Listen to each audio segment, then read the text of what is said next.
A questão é que, quando um novo tipo penal é criado, ele tem em si a previsão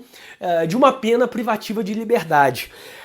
O fato de o réu, no caso concreto, ter ou não a pena privativa de liberdade, não é o foco, porque ele tem que preencher vários requisitos, por exemplo, para a transação e para a suspensão condicional do processo, e também para a substituição por pena restritiva de direitos. E além disso, tem que ter a vontade da vítima para fazer a composição dos danos civis. O que eu quero dizer basicamente é o seguinte: a preocupação de Jesus Maria Silva Sanches quanto à expansão do direito penal que aplica uma pena privativa de liberdade, se encararmos de acordo com o que temos no Brasil, devemos lembrar que a legislação quase sempre vem com pena privativa de liberdade. O caso concreto admite que se evite a pena privativa de liberdade por meio dessas várias coisas que eu falei. A composição, ou a transação, ou a suspensão, ou também a substituição da pena privativa de liberdade por multa ou pena restritiva de direitos.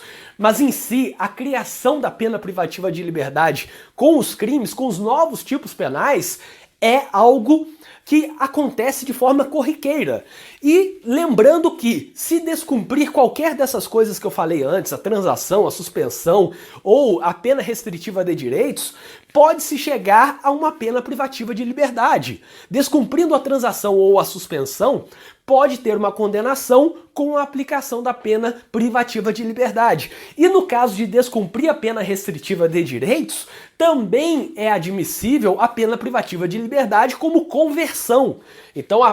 foi substituída a pena privativa de liberdade por pena restritiva de direitos, depois pode acontecer o contrário, que é a conversão da pena restritiva em pena privativa de liberdade. Logo, sempre que prevista a pena privativa de liberdade, ela é uma possibilidade real, porque evitá-la depende de vários requisitos para todos esses direitos, essas alternativas que eu falei antes, e também do cumprimento dessas alternativas de forma regular. E, sendo uma infração penal que não tem a pena privativa de liberdade, como no caso daquela do artigo 28 da Lei de Drogas,